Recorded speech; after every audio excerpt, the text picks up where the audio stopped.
Somehow, my daughters fell in love with Formula One. I don't know how or why, but I'm not arguing. They may not know wheel, but does anyone?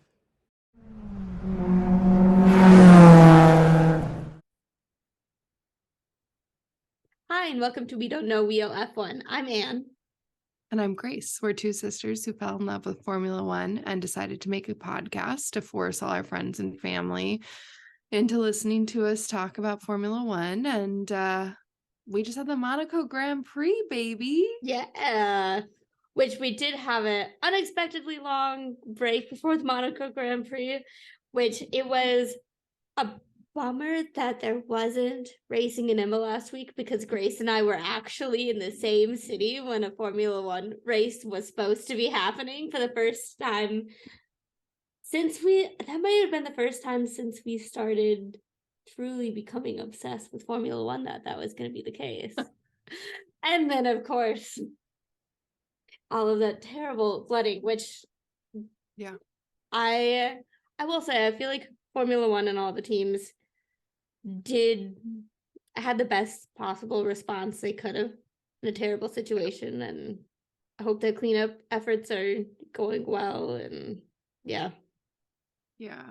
I think I compiled all of the drivers' responses and they were all very appropriate.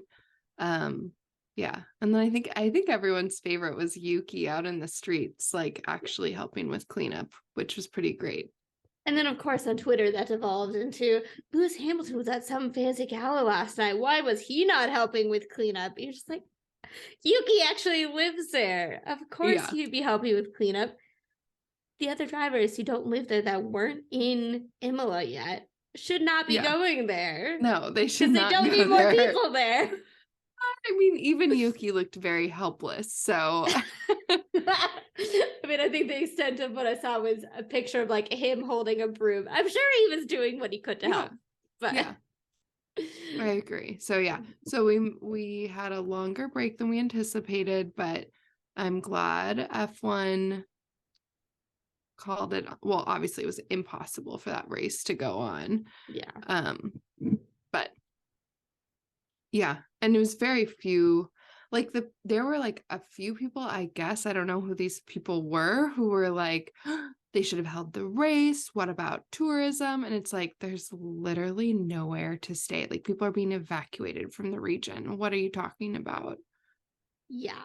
One of the things that I heard that I didn't really think about beforehand is that during a normal Formula One race weekend, the toll on the like emergency services within a region is enormous because they have to essentially be on like constant standby because these races are so dangerous and there's such a high possibility that there could be serious injury. Like there's constantly like first responders and an ambulance and a helicopter like waiting ready to help if something happens at the race.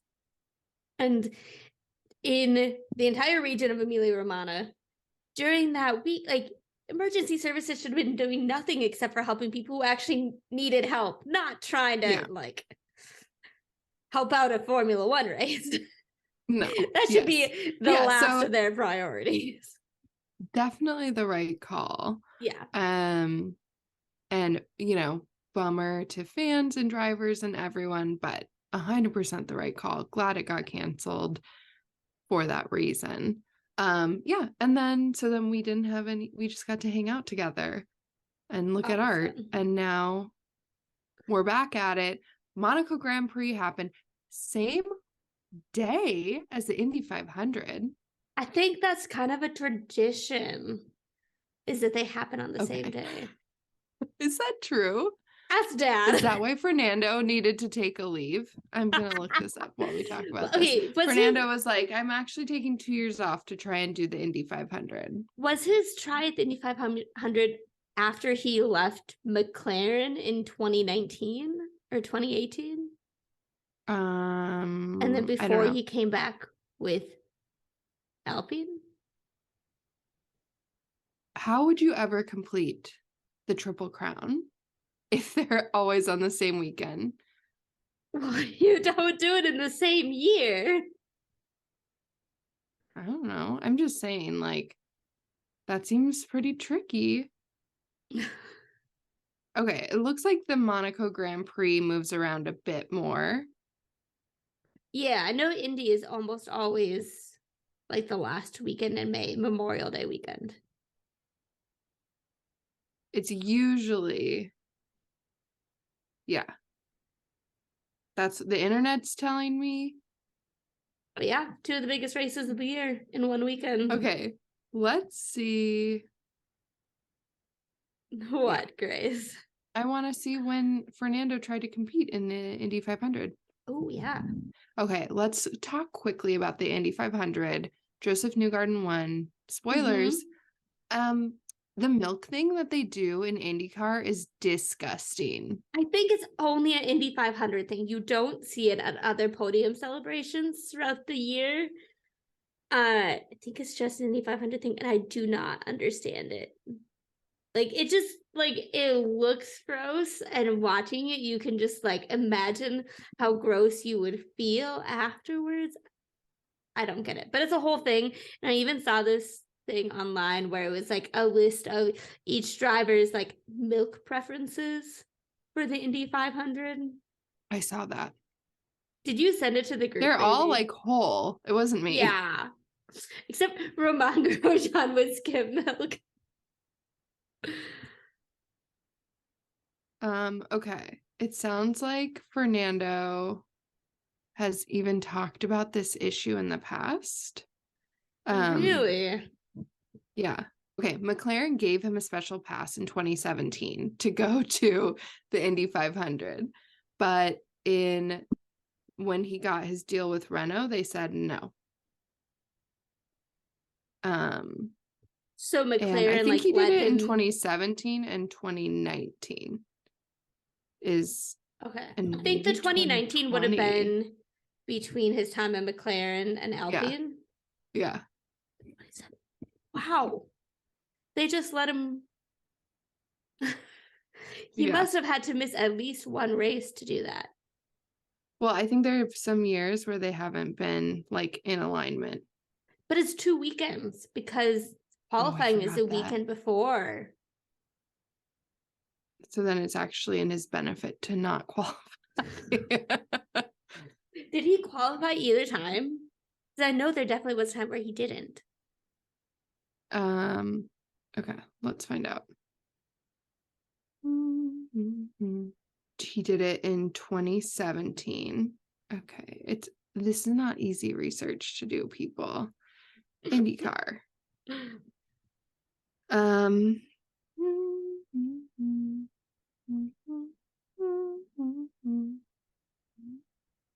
I don't know, Anne.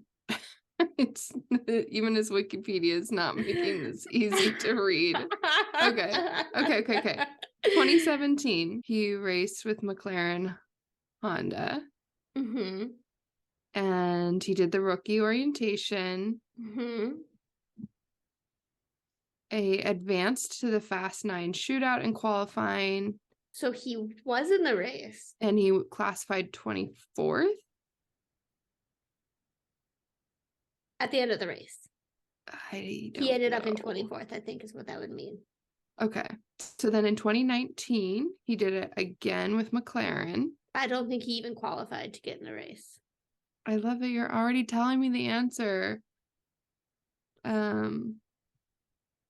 Yeah, he did. I don't think he did very well.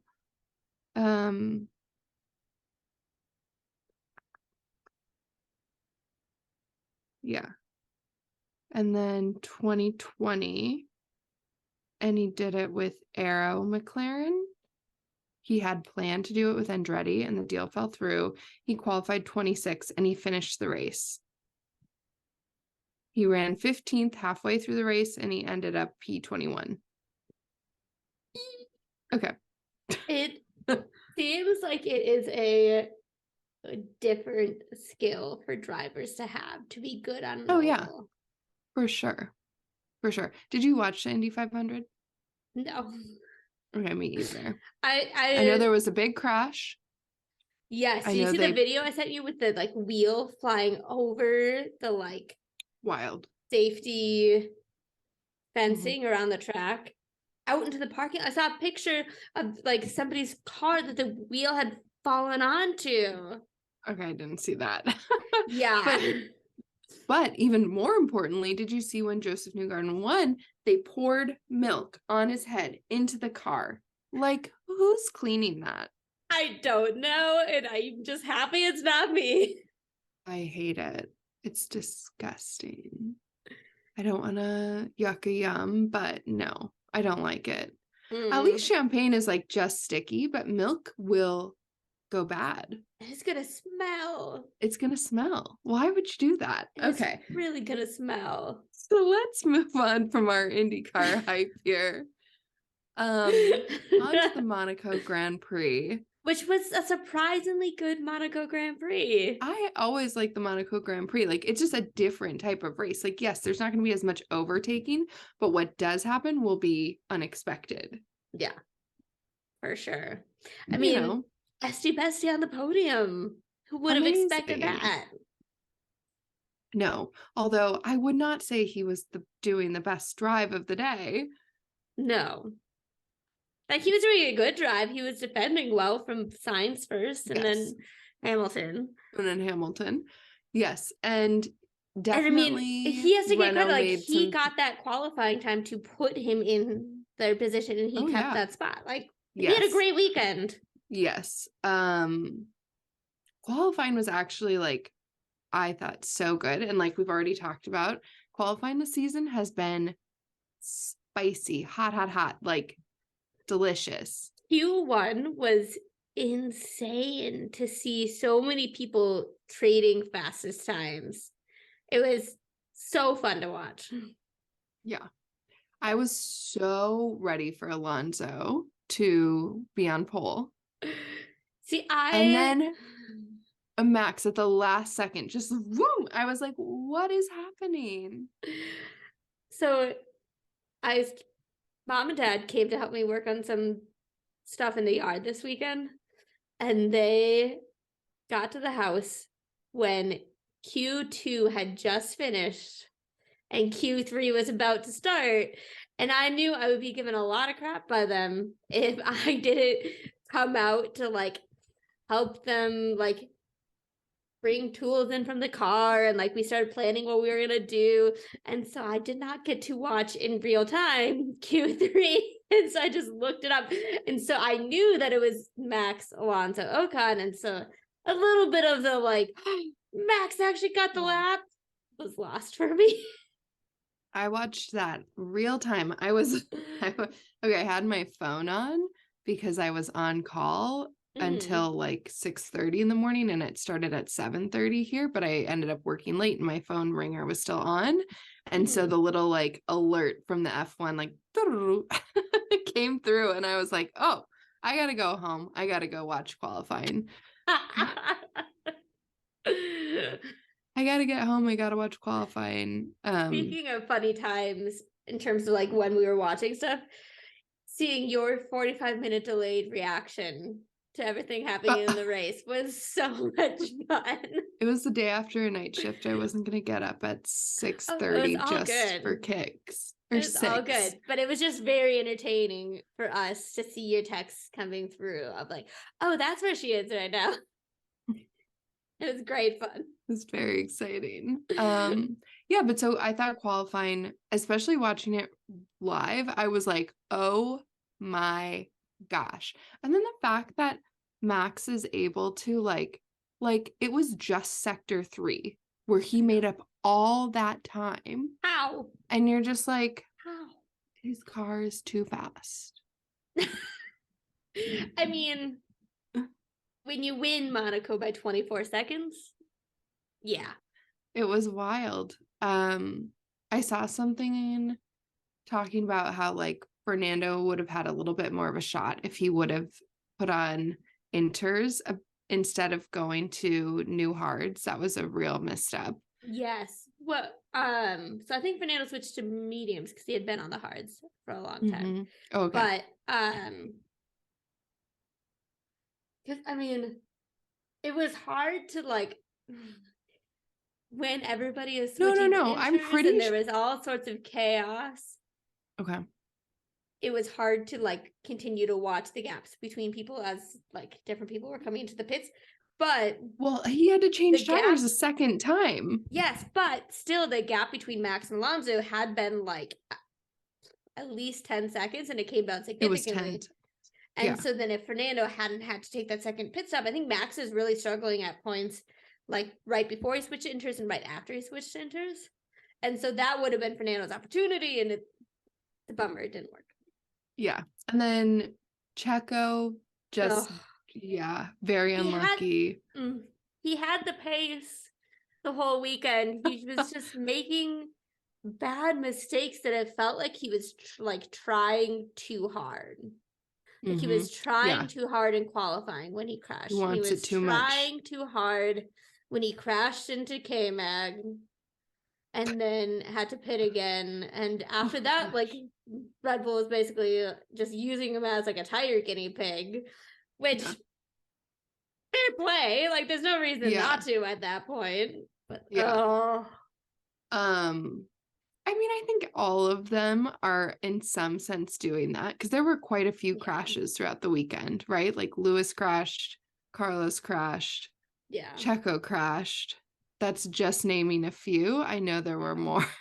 It is not like he was driving terribly the whole weekend. It's just like a few incidents. It only takes like the smallest margin to Which I was loving once the rain was coming down and they were all like driving off at that one corner, like George drove off and then Yuki drove behind him.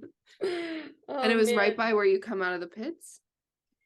The moment when there was somebody, the last person who like went off and then was rejoining the track, it really looked like, can't remember who it was, but it really looked like someone was gonna just like run right into them as they were waiting to come Wasn't there full on like a T-bone moment between like George and Checo? That was George and Checo. That was earlier on, yeah.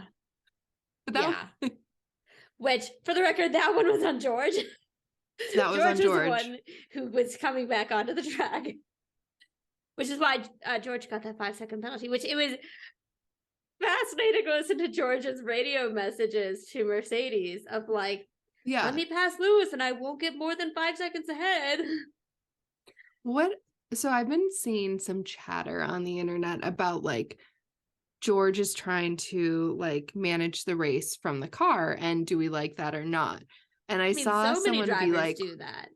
Fernando does it. I saw someone be like, Fernando does it and we love it. George does it and we hate it. But it feels like George, I don't know. He can come. I don't know. He is sometimes very accurate and sometimes totally off. Yeah. Which Carlos, more often than not, is totally accurate. Yeah. He really got screwed this weekend. All of Ferrari. Holy moly. How does Ferrari always do this?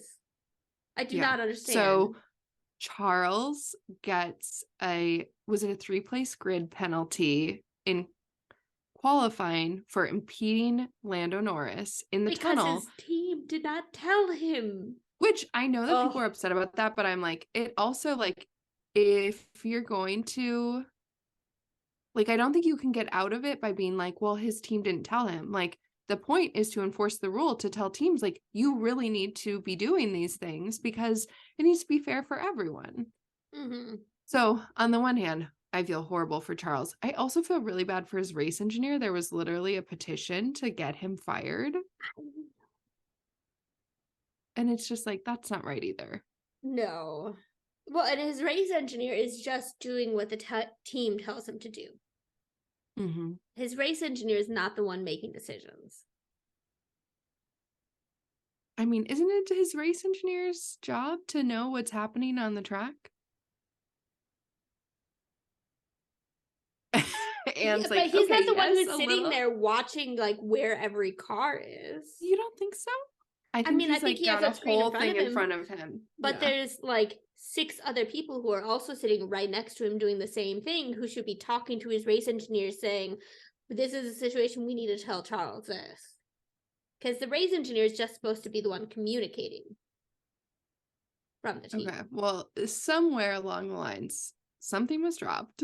Oh my gosh. Yeah. Ferrari, what a mess. Yeah, and poor Charles, like fast but not fast enough. And Ferrari, again, same thing, like fast but not fast enough. Both the Mercedes finish in front of them. Well, Their strategy was I mean, when they they did not pit call the both weather. cars for new slick tires and then like 3 or 4 laps later have to pit both of them for inters and double stack, yeah, it's gonna be an issue. Yeah. And Carlos kept having to continually be like, I'm not pitting. Yes. And Yeah. I feel like the team was saying, like, we're going to pit because they wanted to get Ocon to pit.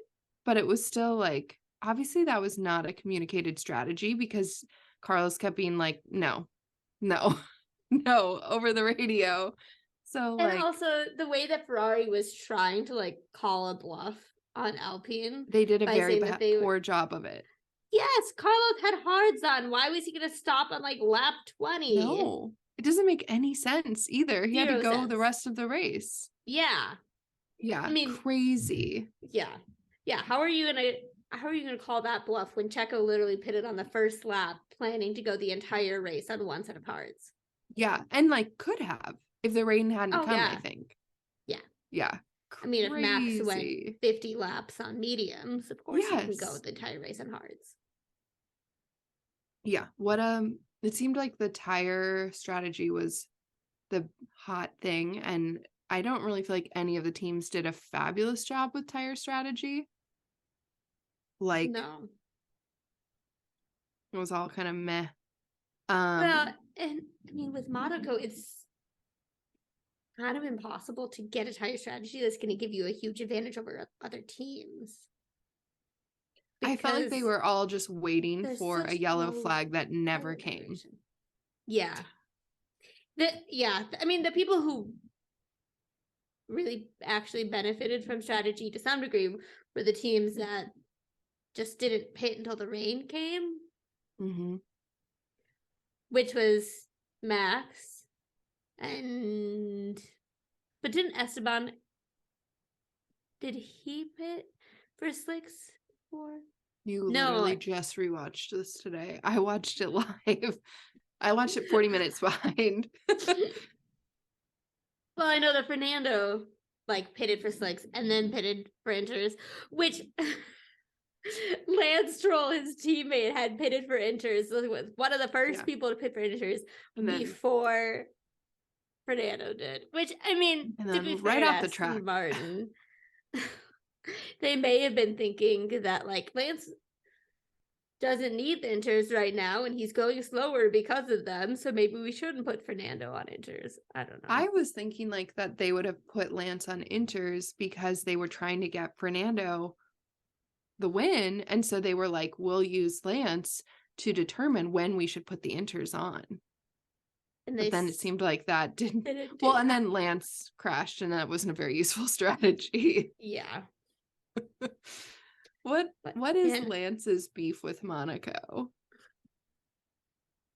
I feel like just in general, he has not been having a great He's not having a great season. Which in the first few races, there was so much like goodwill for him. Oh my gosh, this dude had this terrible accident. He's working so hard to like be able to race again. And so there was a lot of grace of like, yeah, he's a ways behind Fernando, but he just had this terrible accident. He's still getting like P5. And that is well, also he was a lot closer to Fernando for a while, but he's fallen further and further off. Yeah. Yeah, I don't know. He's probably been too busy with his sister's wedding, not paying close enough attention. Just kidding. Yeah, Lance was struggle bus. At one moment, Lando Norris, not at one moment, like for a chunk of the race, Lando and Carlos were like next to each other, but not actually, just they were, it was like Lando was in 9th and Carlos was in 8th. Really? Oh, is that how they finished the race? I think. I didn't think Lando was it's true. Oh yeah, sorry. Yes. Okay. And Lando asked, like, who am I fighting? Yes. And Lando asks, who am I fighting? And the race engineer is like, Hulkenberg's behind. And he's like, no, who am I fighting? And he's like, Carlos is 45 seconds ahead. And Lando is like, yes. Which that's very cute. Aw, those Yeah. two, I think, are always gonna have a special friendship. I saw a picture of Charles riding his bike to the track from home, and I liked that. Did you see a picture of Lando just like out in Monaco today? With people are theorizing he was with Danny and he was wearing Danny Rick merch, like Enchante merch. That's cute. Okay. Danny Rick had an Enchante drop this week. Mm-hmm. Did you buy anything? I bought something for you. Oh. Happy early birthday. Thank you. Yeah, I thought it was a fun. Oh, the pool for Red Bull. No water Super because of the fun. drought. Yeah, I loved it. They put little balls in it. A ball pit. Was it the AlphaTauri drivers that they got a picture of them like laying in the pool of balls? Yeah. I don't know, but that sounds like see fun. That one? Nick DeVries better watch out. I'm worried for him. Yeah, let's get into the gossip. He beat Yuki this race. He didn't crash, I think, the entire weekend. He did a decent job. Okay. Which is okay. But Marco Helmut has said like he will replace him if he doesn't get it together in the next 3 races, is what I heard. Yeah. Anne's like, yeah, that's accurate. Okay, so there's the AlphaTauri drama. Also, not drama, but just noticing, like, I feel like the AlphaTauri looks like a Haas this season. It's not got the orange on it from the and it's the navy blue is like almost black. It's very. I'm like, what was the plan here? I used to love the old AlphaTauri. Yeah. Like branding. Yeah. And what's it called? And it was very matte, and now it's almost shiny, I feel like. So AlphaTauri, I don't like your colors. Fix them. I found it. It was the AlphaTauri boys. That's cute. Right. Okay, so that's some drama. People were speculating that it's gonna be Danny Rick, but I think there's 0% chance it's Danny Rick. Liam Lawson. Okay, then there's like gossip about like, is Lewis in chats with Ferrari? Which that seems crazy. I love Lewis's quote that I think they were all just bored, so they started making up rumors because we did have a race last weekend. I think that was true about the Fernando and Taylor Swift rumors. Yes. Okay, I always want to be like, no way. But then, half the time I feel like it comes true. So I'm going to withhold judgment on this one. My bet is there is some sort of informal communicated discussions with Lewis that involved a number around 40 million. But if you were Lewis, would you take that? Because it's like, at least Mercedes has shown that they can win championships in the last decade. And I think it would be shocking to me if they're favoring George more than Lewis at this point already. Yeah. And Ferrari is not getting rid of Charles Leclerc. And Charles is always going to be like their Ferrari. Is that how you say it? The predestined. How did he get that nickname? Do they employ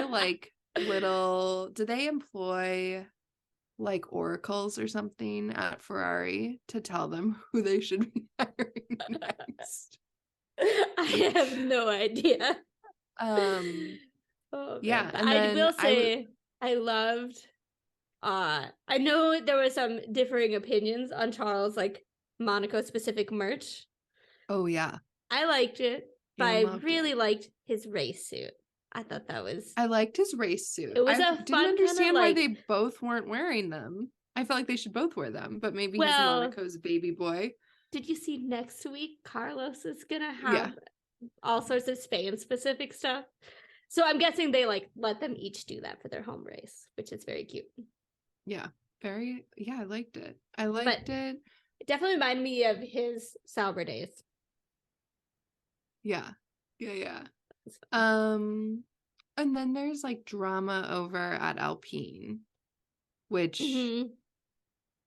they're not happy with the performance, which honestly, like, they're doing fine. No, they should do better, but it's like, it feels.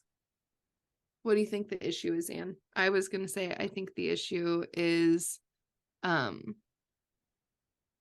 reliability. I think the issue is Laurent Rossi feeling frustrated that Aston Martin actually made a jump up and they didn't. I mean, I think everyone feels that way, but it's just like, and he's just saying it publicly to try and put more pressure on Otmar. Which Otmar is he's a good Formula One team principal. He knows what he's doing. He led Force India and Racing Point to some really good results. So I don't think. So what do you think's going on? What do you think's going on at Alpine? That's the issue. I think it's higher than Otmar. Their lunch breaks are too long. Can't get enough work done. Because they have to have the best table in the paddock. Yeah, they're French.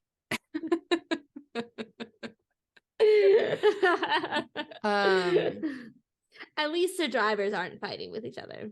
That's a plus. Yeah, at the podium, I had this memory of like, oh my gosh, Alonso and Estie are not friends.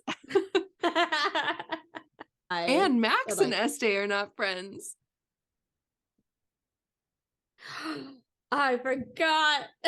I love that you were like, what are you talking about? Like, they literally almost got into a physical altercation with each other. Yeah.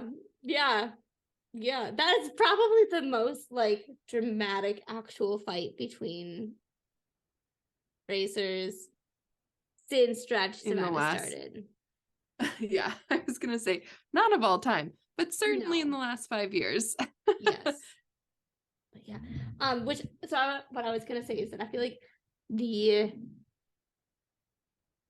real rift between Alonso and Esteban kind of got masked by the Checo and Max drama at the end of last season.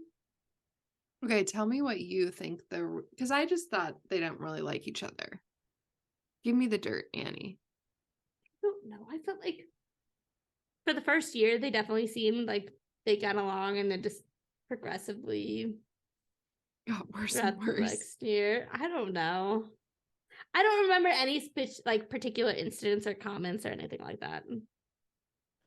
But you can definitely tell that like Fernando, for some reason, has decided he loves Lance Stroll this year. Yeah, because his dad signs his checks. Yeah, definitely.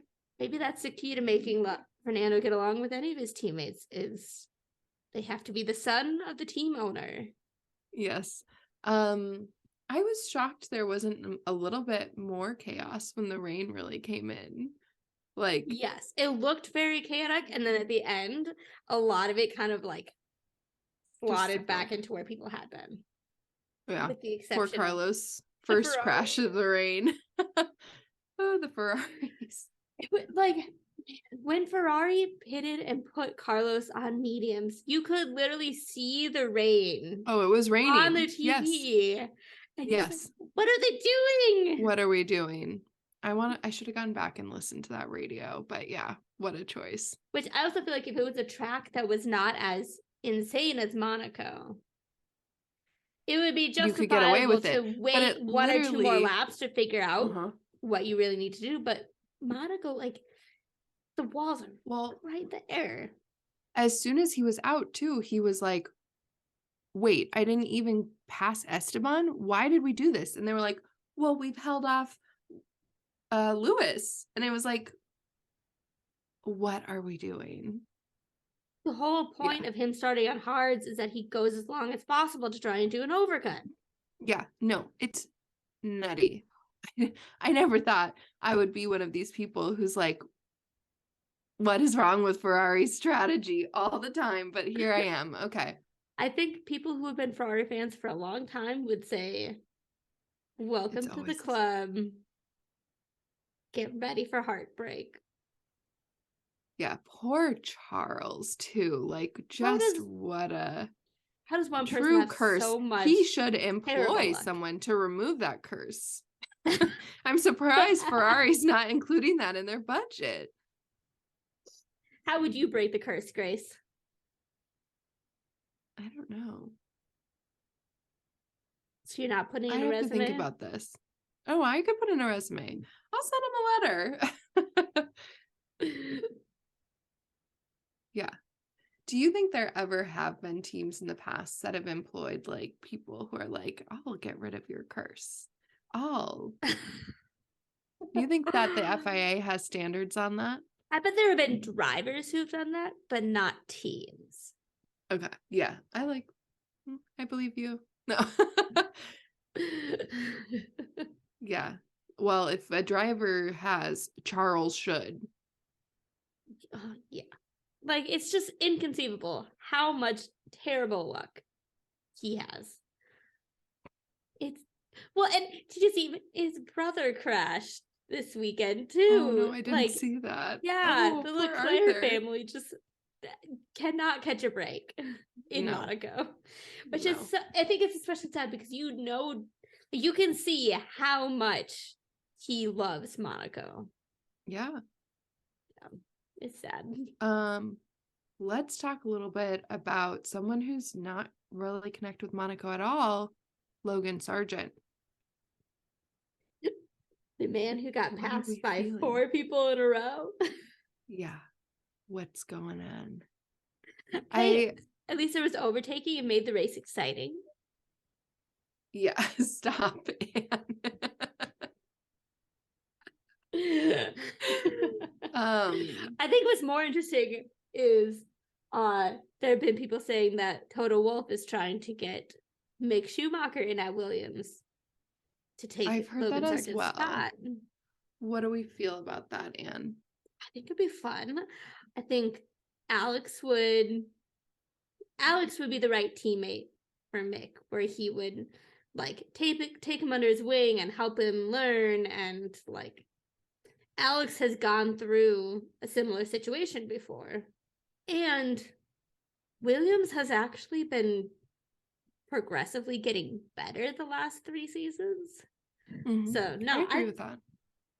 I think that would be a really good situation for Mick. I always feel like it's hard to tell when the cars are still kind of near the back of the grid. Like, is the driver bad or is the car bad? Yeah, and I don't think that there have been enough like races where Logan has been able to show his true pace, where sometimes there have been other things that have been impacting it. But when he has, it's not looked great. Where Alex has, for the most part, been kind of consistently fighting to get close to the points, and like Logan Sargent finished dead last in Miami. Yeah. Definitely doesn't seem like he's enjoying that car. And he didn't finish dead last in Miami because he had terrible, terrible luck. No. He just had a kind of bad race. Yeah. I don't know. But yeah, I hope Nick DeVries gets it together because I'd like to continue to see Nick DeVries. If Logan Sargent has to go, I don't feel sad about that. So sorry, Logan. I'm sure you'll have a good time in IndyCar. I could see him fitting in very well in IndyCar. Yeah, he's from Florida. Yes, and I don't mean that as an insult. I mean that as he's very American. And IndyCar is very American. Yes, it is. Anne and I watched a little bit of 100 Days to Indy. It called? Yeah. Mm-hmm. I watched some more when you were not there. Oh, tell me. It was about the same as the stuff that you saw, where it was fine, but not great. It's just like It the just thing wasn't you as were good as saying is Drive what to I agree with the Survive. most is that the production value just is not there compared to Drive to Survive. Yeah. And it's like they're trying to make Drive to Survive again, but they're not doing it as well or with the same time and money to have really good production value. Which I also think IndyCar is a very different world, and they need a different way to show the world of IndyCar. That's not just kind of utilizing the same Drive to Survive format. I was enjoying it because it's fun to learn about the drivers, but it was not giving like, it was giving NASCAR. It was not giving Formula One, which is fine. But then you're kind of like, is this real? Like there was this whole scene with like, I'm not going to remember anyone's name. What was the driver like? Like, do you remember where he was from? He was from like Australia or New Zealand. Was it Will Power? Yeah. No. The guy who won the championship last year? Mm-mm. It was like Pat McGrath or something. That's probably his name. But he was like at his motorhome he must have been Australian. He was throwing stuff on the Barbie and like Are you his sure it wife's wasn't Will inside the Power? motorhome. I'm pretty sure. Okay. What? You don't trust me. I don't. Sorry, you finish your story. No, now you're making me like, I gotta look this up. He's like throwing steaks on the Barbie, and Scott McLaughlin. I called him Pat McGrath. Where's Scott McLaughlin from? I don't know. It's not in his bio. Oh, there's another guy named Scott McLaughlin. We're getting off course. Okay. Scott McLaughlin. He's from somewhere, not America. That's so offensive. But he's like talking about. He sounded like he was from Australia or New Zealand. Yeah, and he's like throwing shrimp on the Barbie at his motorhome with his in-laws, and his wife's inside drinking out of like a solo cup of rosé wine, and then it cut to Eric Markuson, and he's like, Erickson.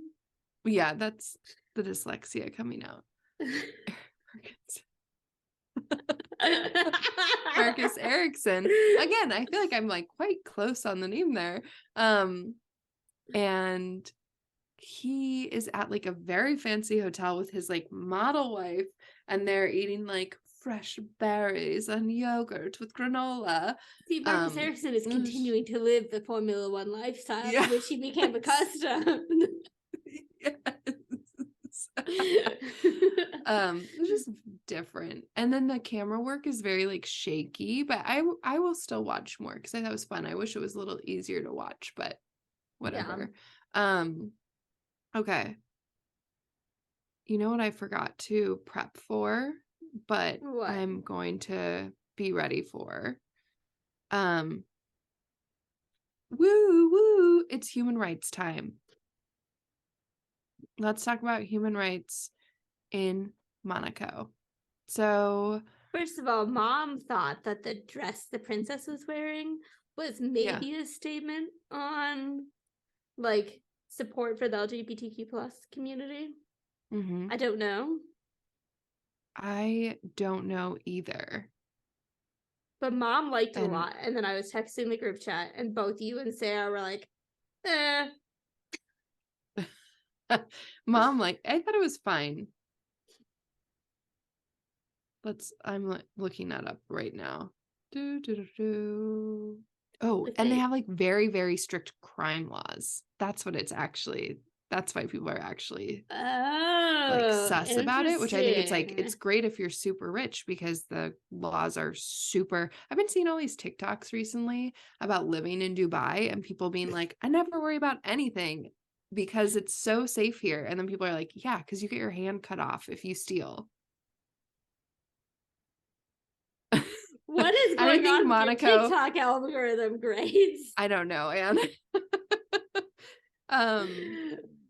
But yeah, there's like issues with the country maintains voice recordings of anybody engaged in organized crime, and there's not sufficient recreational time for prisoners. Yes. So that's my understanding of the human rights situation in Monaco. Do you know if they're a constitutional monarchy, or does the prince actually have some sort of They're a constitutional monarchy. Okay. And they had elections, I think, in 2019, maybe. And people said they thought they were fair and free. Oh, okay. It's a constitutional monarchy. What year is this from? But the prince holds a lot of power. So the hereditary monarchy holds extensive executive authority, including the exclusive right to change the government, and there's no constitutional provisions allowing citizens to alter the system. Whoa, that's pretty different than like England. But the elections that they have held are free and fair. Yeah. It's probably the same for the UK. No, Can't the Queen like get rid of the monarchs basically they have could zero until power. But when did they lose that ability to like basically withdraw the government? I mean, it started I've watched The Crown. I mean, the Magna Carta in 1215 is what like started the process to becoming the constitutional monarchy, because that was a document that the nobles forced the king to sign, and if he didn't, they were going to kill him. But when he did, it said that he had to have a group of advisors called the Parliament. That's the like earliest version of the British Parliament, that he had to allow them to have input on decisions. And then since then, it's been kind of like a gradual transformation. Mm-hmm. But yeah, but I thought even like when Queen Elizabeth was in Parliament right now, and the king can't call an election, and the king can't change the British government. Did they only lose that in like what? You're the history teacher. I really feel like you should know this. Why am I the one in charge of this section? Hey, I'm a history teacher. I'm telling you what I know right now. Okay. But I will actually be teaching world free history and independent next year, media. so I'm sure I'll have to teach. There's religious freedom. Okay. It looks like mostly there's just concern for like there's a not quite as good for LGBTQ rights. Their global is this a bad website I shouldn't be looking at? What website is it? Freedom House. What does that even mean? I mean, my brain immediately goes to that House Freedom Caucus, but I don't think that would be related to it. I don't think it is either. And this is from 2008, too old. Speaking of support for LGBTQ rights, do you see the pictures of Seb visiting on Friday? I saw a little bit and I liked it. So cute. It felt a little bit like someone who had graduated high school coming back during their spring break to like go see their teachers for an afternoon. I love that. It's very cute. And then he just like I saw tweets where people were like, he literally ran away after he had got around to visit some people. Yeah, he didn't want to get his picture taken, I saw. Yeah. But that was very cute. Very fun. Here's what I was looking for. I'm almost done with my Monaco. Let's hear it. Okay. Although rarely enforced, the law prohibits offending the prince and provides for punishment from 6 months to 5 years in prison. If not committed publicly, the act may be punished with imprisonment from 6 months to 3 years. What? But no one's been charged with that. And they like have very theoretically, if people were protesting against the royal family, they could be put in jail. Yeah, which like I feel like that's going on in the UK right now. They were arresting a lot of protesters before Charles's coronation, and then I was watching the ABC coverage, and they were trying to talk about how like people are so excited and there's so much support for Charles and he's trying to make it a new monarchy and Yeah. But yeah, you know, I think I guess I could get into this even deeper and say, like, are these countries providing, I don't know, like services for humans, like, you know, access to healthcare, access to, I don't know, guys, I don't have the time, but I want to. But yeah, that's Monaco. Seems like hey, it's I'm gonna be on fine. summer break in 3 days. Maybe I can become a Perfect. researcher. But yeah, I thought the race was like pretty enjoyable. I thought qualifying was even better than the race. That Q3, I was like, holy moly. I mean, even just like Yuki was 3rd at the end of Q1. How wild is that? Love it. You gotta love it. Which, what was happening to him when they were on inters at the end of the race? He kept like, he was getting passed by people. He got passed by both McLarens and he was like complaining about brake issues. Oh, yeah, he was so mad. I was like, oh, Yuki, you cannot talk to people like this. It was back to year 1, Yuki. Yeah, he was. Oh, yeah. Yeah. Yep. I wish there was, it does feel very like it's, it literally is like Red Bull. Well, I guess the top, it's going very like by team, you know? Like if Checo wouldn't have had his incident, I feel like it would have been a 1-2. Yeah. Lance throughout a lot of practices and throughout, I mean, in the Q1 when they were setting their first laps, it was Checo was like a 10th behind Max before he crashed. So yeah, I think it would have been a Red Bull 1-2. Lance is having issues. Ocon just got lucky, but I feel like Alpine would have been right next to each other if Ocon wouldn't have put in a, you know, an incredible qualifying lap. I'm not going to take that away from him. How dare you take that away from Estie-bestie? I didn't. Did you hear him call himself Estie-bestie and say that Estie-bestie's on the podium? Like, oh my goodness. He's so like dorky. I can never decide if it's like endearing or if it's just cringy. It's cringy. But then Tom Holland was there and that was very cute because he's such a big Spider-Man fan. Were there any pictures or videos of like him with Tom Holland? I didn't see any, but I feel like we will see some. They exist. Yeah. They must exist. I really hope Esteban got to meet him. That would have been. I don't feel like there's a world in which he didn't, right? Like, I hope they went out partying. I hope they went out Sunday night and just had did it up. You know, why not? Man, at the very least, I don't think the fallout from Monaco this year is going to be as dramatic as last year.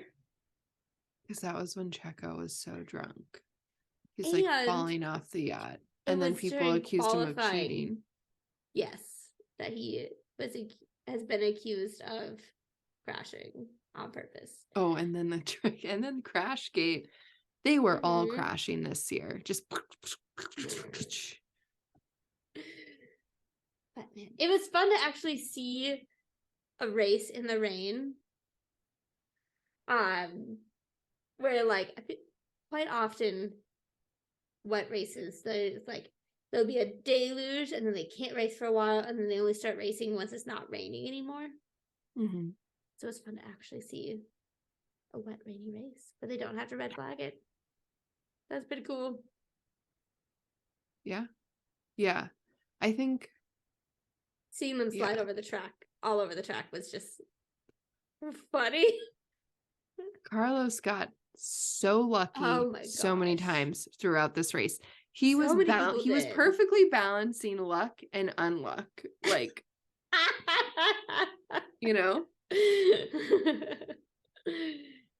There were a ridiculous amount of close calls. He lost the front wing. he could have like lost the whole race just from attempting that overtake. It was a terrible attempt. So he lost the front wing, but then he didn't have to replace it, and he didn't get a penalty for it. Because That's it fell lucky. off. He lucked out. Super lucky. Then he's getting called in over and over by his team, but he says, "No, I'm staying out." Okay. Then he goes in way too early. Unlucky. Then he slides into the wall. Very unlucky. Car's completely undamaged. Still finishes 8th. What is it about Ferrari that makes them like so hesitant just to be decisive when it comes to strategy and to make good calls and to act in a proactive way instead of a defensive way? I don't know, but it's like, yeah, they don't plan to win. It's like when people were getting mad at Binotto for being like, we're going to be competitive. And people were like, no, you're supposed to say you're going to win the championship. And he's like, no, I can't say that, but we will be competitive. I feel like the Italian press must be insane. And so a lot of what Ferrari is doing is trying to just like save butts. They're not destroyed in the Italian press. And then that them trying to do that leads them to make bad decisions because they're nervous about making any decision. I mean, they make terrible strategy calls, and it's hard to tell, like, is it just them, or is it like we're not seeing the rest of them because, you know, the F1 community just is like, oh, Ferrari's terrible. I mean, to be fair, as I said earlier, Aston Martin put Lance Stroll in inters, and then they put Fernando on slicks, and I don't understand that decision. Yeah. I wonder if that was a Fernando decision, although it seems wild. And I feel like they all want to stay out. Stayed out on slicks 2 laps later than anybody else. Like, yeah, what is Haas doing? Like, really? Yeah, there's a lot going on there. It was just a kind of generally interesting race, which I did not expect. I think that was partially because I had super low expectations. But it's a good race. It was also, as a Checo fan, it was hard to watch at times. Yeah, you're like, I wasn't even paying attention because Checo's not really competitive in this race. I was paying attention.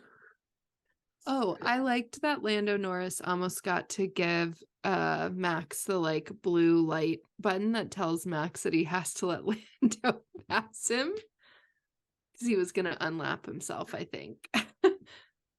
Like, oh yeah, my gosh. Fun. Which I did not realize the first time watching it that Max passed Checo twice. Mm-hmm. Oh yeah. It wasn't that he just got lapped once; it was twice. Ugh. But they're all like getting lapped twice. It was. They felt very, and like because of the way there were so many trains, it was like everyone was just bunched up behind a couple people, and then there'd be these huge gaps, and then another bunch, and there was like Fernando and Alonso and Max at the front, and then there was the train behind Esteban, and then there was a train that it was like Checo like and Yuki, Lance and Lando, and K-Mag was in there. Mm-hmm. Logan Sargent was in there until they passed him. Yeah, it was too much. I mean, it was something. I mean, I do feel a little bit bad for Logan Sargent of like, he was the one driver until the rain chaos happened that people were able to just pass. Something must have been going really wrong with his tires. Which, I mean, I think speaks to his need to learn to how to save his tires. I felt like the announcers on the stream I was watching were like, it's his first time at Monaco. I'm like, didn't he do F2? Didn't he do F3? Yeah.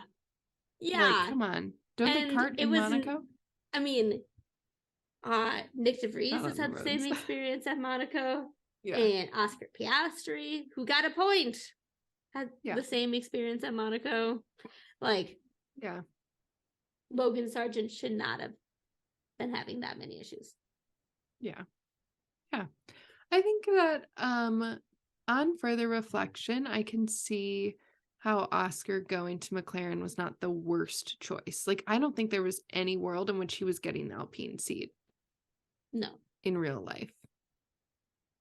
Well, I know they announced him, but I just feel like that would have. No, I think they would have given him a seat. I think Alpine is better off with Estie and Pierre. I think it's a strong pairing. It's a strong team. Mm-hmm. Yeah, they need to go faster. Both experienced, both fairly young. Yeah. It's a strong team. Okay, well, I loved it. We're going to Spain next, fun. Baby. Yeah. Let's go to Spain. I feel like you need to, for the next podcast, have a Spanish flag in the background. I couldn't. Get some of Carlos's Spain merch. That probably costs $200 for a shirt. Do you think? I don't know. I F1 don't stuff think is it just costs always $200. expensive. It's not like Are you gonna look it up? I'm gonna look it up. Don't buy it for me. I don't want it. So I should have waited a week to get your birthday present to get one of the.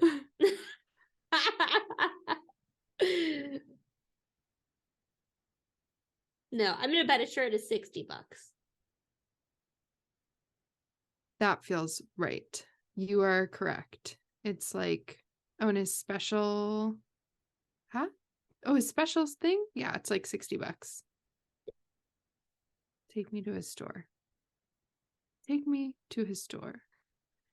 And it's, yeah, totally normal prices.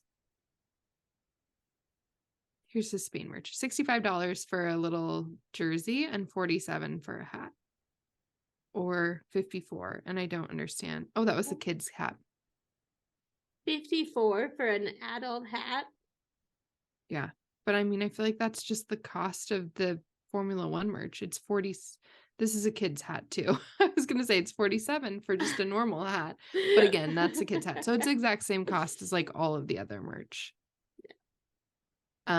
Personally, I don't like it either. I didn't like Charles's merch either. I'm going to be fully transparent here. It's ugly. The only thing I like about it is like the stylization of the 55, which is the same stylization he always does. So I think I just enjoy seeing it I'm working because I know at McDonald's. That's what I've seen online. But I think I've enjoyed seeing both Charles and Carlos's special merch simply because I know how much they love their home country. And so it's fun that Ferrari's letting them do this. Yeah, I think that part's very sweet. I wish they would do something more interesting. Like literally all of the teams have a bucket hat except for Ferrari. Classic. They're so old school all the time. But yeah. Like I feel like Alfa Romeo had some really fun Australia merch. They had an Australia hat. Like Alpine has like a really cute bucket hat that's like pink and blue. That's quite fun. There was lots of good like Miami merch that was kind of wild. But like, yeah, Ferrari is so boring when it comes to its merch. Or the merch that I think is like cool is like $800 for a sweatshirt. Mm-hmm. And I'm like, why are you doing me like this, Ferrari? They either have like boring merch or designer It's label. like, do you want to look like you're the driver? And I'm like, absolutely not. Thank you so much, but no. Yeah. But so Spain next week. It'll be interesting to see what it's like without the like chain at the end of the lap that they got rid of. That should allow the cars to like go faster and maybe make more overtakes, I think, if I've heard things correctly. I don't know what I'm talking about.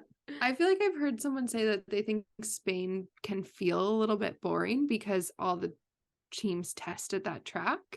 like Mhm. preseason. So then They they did this know year. their setup really well. But yeah, maybe this year will be. That'll be different. Yeah. And I assume Spain's gonna be insane because Fernando's doing so well. Yeah. I Yeah. hope. I I'm hope so excited to too. see. I bet that both Carlos and Fernando are gonna have a like special stadium section. That's not grandstand. They always do. They already do. Yeah. And their tickets for those special stadium sections are like kind of reasonable. I feel like it's like 100 euros and you get like a hat and a ticket and 2 drinks or something crazy. Really? Yeah. That's definitely Oh, like the way to go, is to be able to try and get a seat in a driver section. Barcelona next year, Grace. I don't know how easy it is to actually get those seats. Maybe they sell out like immediately. They probably do. Because I feel like I remember Carlos putting out an Instagram story about a special section, and then a couple hours later, or maybe even less than an It was hour sold later, out. he posted another story of like, it's all sold out. Thanks for the support, everybody. Yeah, but it is kind of nice because it definitely is like meant to be a way to make it accessible to their fans who like are hopefully actually, there. So I think that's good. I saw something about the president of IndyCar kind of like making fun of Formula One, and was basically like, you can come to see the Indy 500, which is the pinnacle of motorsports, and a general admission ticket where you can actually see the track is $65, not $500, and you can't even see the track. And it was like a direct call out of Las Vegas. I mean, I'd rather go to the Indy 500 than go to the Las Vegas Grand Prix. Well, watching some of the like videos of the Indy 500 from like content creators or like podcasters, like it looks very fun. It looks like festival-esque. Oh yeah, it's a major event. 400,000 people there just for the race. And yeah, seems like chaos and fun in the best way. So, we'll see how we feel about it after we go to Budapest. Okay. Well, this was lovely. Good talking to you. Thanks for joining us, everybody. Yeah, thanks for joining. Send us an email to we don't know wheel f1@gmail.com if you want to give us some feedback on the pod, or if you have any comments you want us to respond to. Follow us on iTunes or Spotify, or send us a review, or tell us that you hate us. Don't do that, please. But yeah, we'd love to hear from all of you. Tell your friends and family about us, and we'll see you in Spain. See you in Spain. Bye, everyone.